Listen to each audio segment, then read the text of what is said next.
बिपरजॉय तूफान के कल दोपहर 3 बजे गुजरात के जखाऊ तट से टकराने की संभावना है, लेकिन उससे पहले खबर यह भी है कि बिपरजॉय तूफान की दिशा बदल रही है और अब ये गुजरात से पहले पाकिस्तान से टकरा सकता है। जानकारी के मुताबिक बिपरजॉय पाकिस्तान की ओर मुड़ता हुआ दिखाई दे रहा है। माना यह भी जा रहा है कि यह तूफान पाकिस्तान के कराची में भारी तबाही मचा सकता है। पाकिस्तान के कई समुद्री इलाकों में अलर्ट जारी कर दिया गया है। बिपरजॉय तूफान जो कि गुजरात की ओर बढ़ रहा था, अभी फिलहाल मौसम विभाग से अपडेट आया है कि इस तूफान ने थोड़ी सी दिशा बदली है और अब ये पाकिस्तान की ओर मुड़ गया है। हालांकि ऐसा नहीं है कि पाकिस्तान की ओर मुड़ गया है तो गुजरात में जो जखाऊ पोर्ट है वहां पर खतरा कम हो गया है। अभी भी खतरा लगातार बना हुआ है। तेज हवाएं इन सभी इलाकों पे चलती हुई दिखाई दे रही है और बहुत महसूस की जा रही है तेज हवाएं। ये दो तस्वीरें आप देखिए, गुजरात बिपरजॉय को लेकर रेड अलर्ट जारी है। कल दोपहर 3 बजे टकरा सकता है तूफान।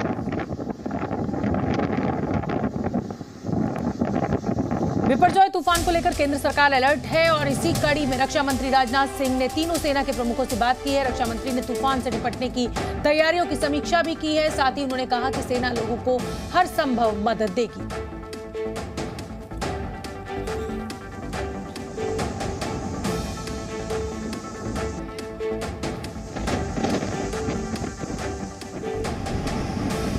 तो सेना जो है वो पूरी तरह से तैयार है। अगर स्थिति बिगड़ती है, स्थिति खराब होती है तो हर संभव मदद जो है वो लोगों तक पहुंचाई जाएगी। हालांकि जो तटीय इलाके हैं उनको अभी से खाली करा लिया गया है। मेरे साथ तमाम जी न्यूज़ के रिपोर्टर्स जुड़े हुए हैं। शिवांगी का मैं रुख करना चाहूंगी। शिवांगी, आप जखाऊ पोर्ट पर मौजूद हैं। तेज हवाएं वहां पर महसूस की जा रही हैं। आपने बताया भी कि आज तो यहाँ से रिपोर्टिंग की इजाजत भी है, कल वो भी नहीं मिलेगी। लेकिन मैं जानना चाहती हूँ कि आसपास का कितना बड़ा इलाका है जिसको अब खाली करा लिया गया है और ये जो लोग हैं इनको कहां शिफ्ट कर दिया गया है?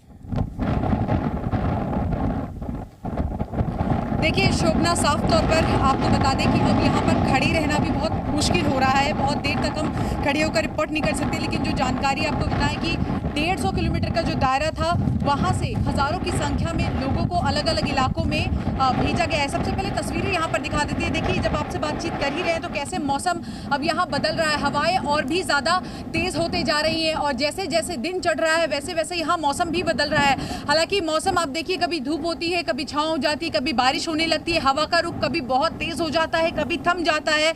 तो कहते हैं कि तूफान से आने के पहले जो एक शांति होती है उसकी भी अलग अलग तस्वीरें यहाँ पर देखने को मिली। और जहाँ तक रही बात लोगों की कि लोगों को इवैक्यूएट करा के कहाँ कहाँ भेजा गया है, तो आपको साफ तौर पर बता दें कि अब तक 30,000 को इवैक्यूएट किया गया है, सुरक्षित जगहों पर ले जाया गया है, जिसमें से कच्छ का जो इलाका है 14,000 के आसपास लोग वहां।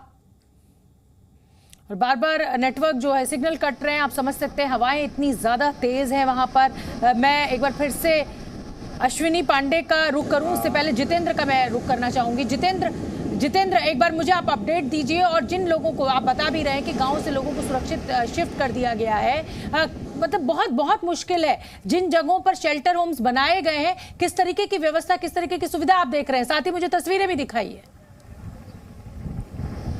बिल्कुल सही कहा आपने शोभना। जैसे देखिए, मौसम के बारे में बताऊं कि पल पल में मौसम बदल रहा है। कभी धूप, कभी छांव, कभी बारिश, कभी तेज हवाएं चल रही हैं। इसी बीच जो प्रशासन ने जो अरेंजमेंट किया उसमें एक सबसे बड़ा अपडेट मैं आपको दे दूं, अपने दर्शकों तक पहुंचा दूं आपके जरिए, कि इस तूफान के दौरान अगर मोबाइल नेटवर्क डाउन हो जाता है या किसी मोबाइल कंपनी का नेटवर्क डाउन हो जाता है, टूट जाता है और वो अपने नेटवर्क का इस्तेमाल नहीं कर पाता, तो उसके लिए प्रशासन ने सुविधा दी है कि 17 जून दोपहर 12 बजे तक, यानी कि ये मैक्सिमम टाइमलाइन है, जब तूफान जो है निकल जाएगा तब तक साइक्लोन अफेक्टेड एरिया के जो लोग हैं वो किसी भी मोबाइल नेटवर्क का अपना इस्तेमाल कर सकेंगे।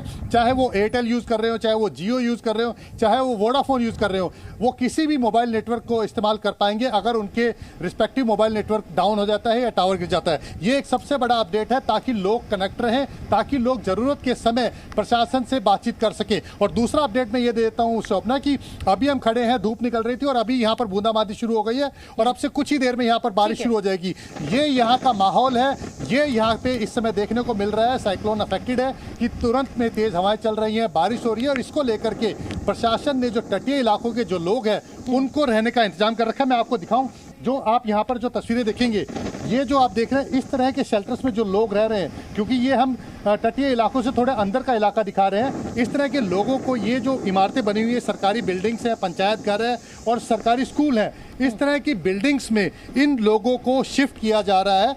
और जो बताया गया है कि जो 22 गांव है जामनगर के अंदर, 22 गांव से करीबन 2390 लोगों को इवैक्यूएट कर दिया गया है, यहाँ पर शिफ्ट कर दिया गया है। और इसके अलावा जामनगर शहर के जो तटीय इलाके, निचले जो इलाके हैं, वहां से भी करीब 5500 लोगों को शिफ्ट किया गया है। तो इस तरह से जो लगातार मौसम में बदलाव हो रहा है और हवा का रुख तेज हो रहा है, अचानक से तेज हवाएं चल रही हैं और जानमाल का नुकसान हो सकता है आने वाले अगले 2 दिनों के अंदर, उसको लेकर के प्रशासन ने पूरे इंतजाम किए हुए हैं। ठीक है जितेंद्र, मैं आऊंगी आपके पास, लेकिन उससे पहले अपने दर्शकों को यह बता दें कि 150 किलोमीटर तूफान की रफ्तार, सोचिए कल अगर इसी रफ्तार से बिपरजॉय गुजरात के तट से टकराएगा तो फिर क्या होगा। जाहिर तौर पर नुकसान की आशंका ज्यादा है, लेकिन नुकसान कम से कम हो और लोगों को बचाया जा सके, इसके लिए एनडीआरएफ अलर्ट कर दिया गया है। गुजरात में 19 टीमें तैनात हैं, कच्छ में 4 टीमें, राजकोट में 3 टीमें, द्वारका में 3, पोरबंदर में 1, जामनगर में 2 टीम, जूनागढ़ में 1 टीम। तो ये देखिए ग्राफिक्स के जरिए हम आपको बता रहे हैं, जूनागढ़ में 1 टीम, सोमनाथ में 1 टीम, वलसाड़ में 1 टीम, मोरबी में 1 टीम, गांधीनगर में 1 टीम।